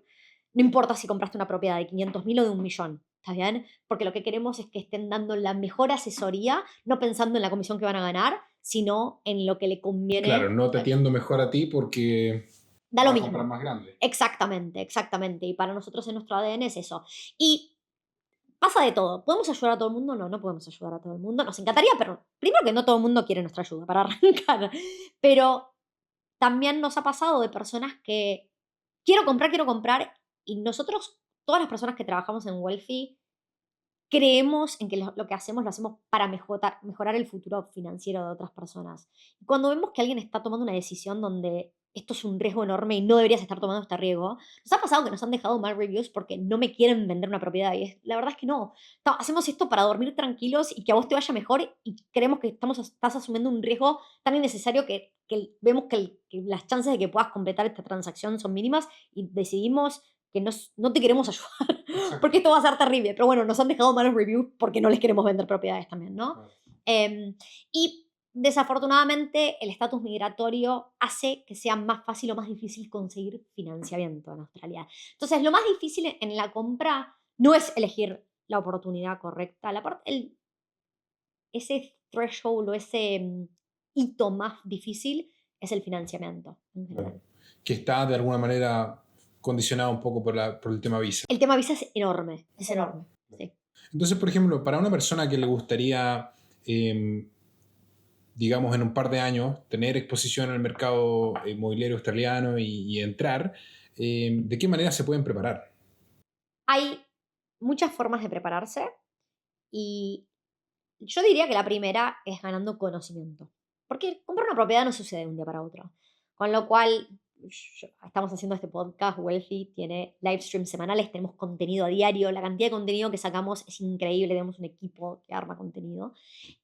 Con lo cual, ya sea desde el canal de YouTube, donde salen los live streams, o desde Instagram, o desde TikTok, lo que sea, X, whatever, LinkedIn. Pero si uno está pensando en que va a querer empezar en algún momento a comprar propiedades, tenés que empezar a adquirir información y conocimiento, y ese es por ahí un gran primer paso. Si no hiciste esa tarea, no importa, puedes seguir viniendo a nuestro mundo, y justamente nosotros lo que te damos es que te damos toda nuestra asesoría gratuita. ¿Está bien?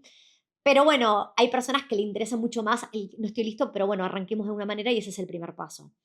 Y después, obviamente, si todavía no conseguiste un camino hacia la residencia, te diría que te enfoques en eso primero. ¿Está bien? Un camino hacia la residencia. Podés comprar sin haber obtenido la residencia. Tenemos montones de clientes con sponsorships, skill visas y postgraduates. Es muchísimo más difícil si tienes una visa sin camino o una residencia. O sea, si tienes visa de estudiante o work and holidays, ya es mucho más complejo porque es muy difícil conseguir financiamiento. ¿Está bien?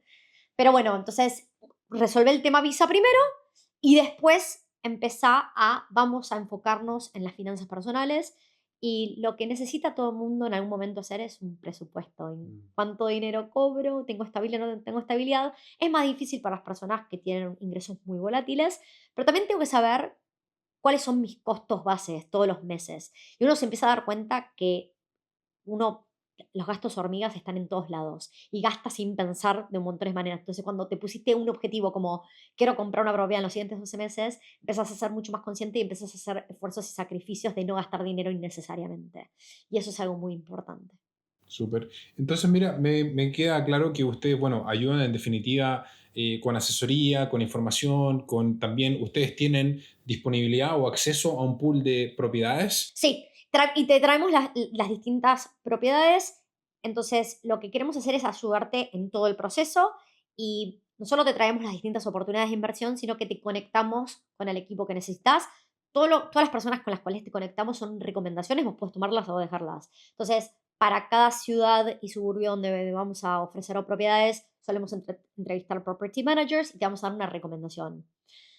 Una de las personas más difíciles de encontrar es un excelente property manager y justamente porque es tan difícil, nos ha pasado en particular, tuvimos un challenge enorme en una de las ciudades y creamos un grupo de WhatsApp que se llama Landlords Club para que todos los inversores latinos de Wealthy puedan comunicarse entre Súper. ellos y puedan darse recomendaciones. Y a veces es prueba y error. Porque me encantaría decir que yo puedo probar, pero tengo 8 propiedades, no tengo propiedades en todos los lugares de Australia. Entonces, donde tengo propiedades, recomiendo a mi propio property manager. Y yo también he tenido malas experiencias, pero justamente creamos esta comunidad porque creemos que todos podemos ayudarnos y llegar Exacto. mucho más lejos con el apoyo de la comunidad. Y entonces es eso, a veces hay cosas que no funcionan, como siempre cuando uno compra propiedades, chicos, nada es color de rosas. Van a haber situaciones donde algo no funciona y el poder apoyarte en la comunidad y pedir recomendaciones es importantísimo. Entonces te conectamos con property managers, te conectamos con los abogados, con el mortgage broker, con quien necesites para tu equipo. Y cuando es alguien que yo lo uso, te digo, yo uso esta persona. A veces no tengo a nadie que yo use para cierta cosa y te lo recomiendo y por favor nos gustaría tu feedback honesto para ver si lo seguimos recomendando, si Exacto. tenemos que salir a buscar otra persona o lo que fuera. Súper. Oye, y en caso de, por ejemplo, una persona que, digamos, ok, tengo un camino hacia quedarme, hacia visa o residencia permanente, pero tengo el deseo de invertir, pero no estoy seguro de mis finanzas están alineadas con eso. ¿Puedo, por ejemplo, pedir una reunión con ustedes y Sí, que ustedes me ayuden a mirar mis agenda, números? agenda una consulta gratis. Siempre nosotros tenemos una página que es wealthy.com/book-español. Después te paso el link y lo dejamos en la Súper. descripción. Y vas, completás tu estatus migratorio y se agenda una reunión, consulta completamente gratis. Y ahí te podemos dar asesoría mucho más especializada a tu situación específica, ¿no? Entonces, Claro. por eso siempre agenda una reunión porque podés escribirme por Instagram, por esto, por lo otro, y te vamos a intentar de guiar, pero necesitamos tener una conversación para entender la Exacto. situación. No, y hay que mirar a los flujos, a Y todo. nosotros haciéndote unas cuantas preguntas, ya de entrada tenemos un panorama de, ok, estás lejos, estás cerca, sigamos indagando, te ayudamos a poner orden. O sea que sí, no hay ningún problema, agenda una consulta gratis. Súper. ¿Dónde puede encontrarte la gente? ¿Dónde pueden ir a buscarte? ¿Físicamente o No, en el mundo digital. en el mundo digital? Intento estar lo más conectada posible y a veces me sobrepasan las redes sociales, pero Instagram y LinkedIn yo creo que son las dos mejores. Sí, he notado que cuando intento hacer múltiples plataformas a la vez, siempre cuando agarro una nueva dejo una, viste, como que es difícil, pero donde intento ser más consistente es en Instagram y en LinkedIn, pero sí. Súper. No sé si hay algún mensaje quizás final que quisieras pasar a la audiencia o hay algún último tema, alguna última idea que quisieras redondear. Hablamos de un montón de temas hoy. Yo creo que de todos los aspectos que hemos tocado, uno nunca va a estar 100% seguro de nada. Y hay muy pocas decisiones en la vida que sean para siempre, que no se pueden revertir. Entonces, estabas pensando en emigrar y no estás del todo seguro, hacelo. Si después decís, esto no es para mí y tenés que volver, volvés. Da lo mismo. Si no estás contento con tu trabajo y quieres buscar un cambio, quieres emprender, hacelo. Si no es para vos, vas y buscas otro trabajo. Yo sé que en el momento, yo lo estoy minimizando ahora. Uno sufre una montaña rusa de emociones, pero son pocas las decisiones en la vida que uno no puede revertir. ¿Está bien? Distinto es si estás pensando en tener hijos, no, pensalo 2 veces, porque una vez que tenés hijos no los puedes devolver, básicamente, ¿no? Pero cuando estás comprando una propiedad, hagámoslo. Va a haber una curva de aprendizaje de vuelta. Yo aprendí un montón con la primera, con la segunda, y sigo aprendiendo día a día con mis inversiones. Y incluso si elegí ir mejorando la estrategia y yendo al principio iba un poquito más por cash flow y después fui más por capital growth, lo que sea, no me arrepiento de la primera propiedad en la que invertí, porque hoy no estaría donde estoy si no la hubiera hecho. Entonces, es importante tomar el primer paso. No puedo saber todo de todo y estar seguro de todo. Es imposible. Nunca vas a saber todo de todo en la vida. Entonces, gana conocimiento y en algún momento vamos a buscar a alguien que lo logró de manera exitosa y a seguir esa fórmula y hacerlo. Súper. Esa es mi recomendación. Muchas gracias, Tiffy. Muchas gracias por venir al podcast. No, de nada, un gusto y bueno, ojalá que de acá a unos años podamos hacer Exacto. otro. Me encantaría y recapitulamos en muchas cosas y vemos en qué estamos, los dos, pues, obvio. Van a haber muchísimos cambios en la vida de cada uno. Buenísimo, muchísimas gracias, Anko. Gracias a ti.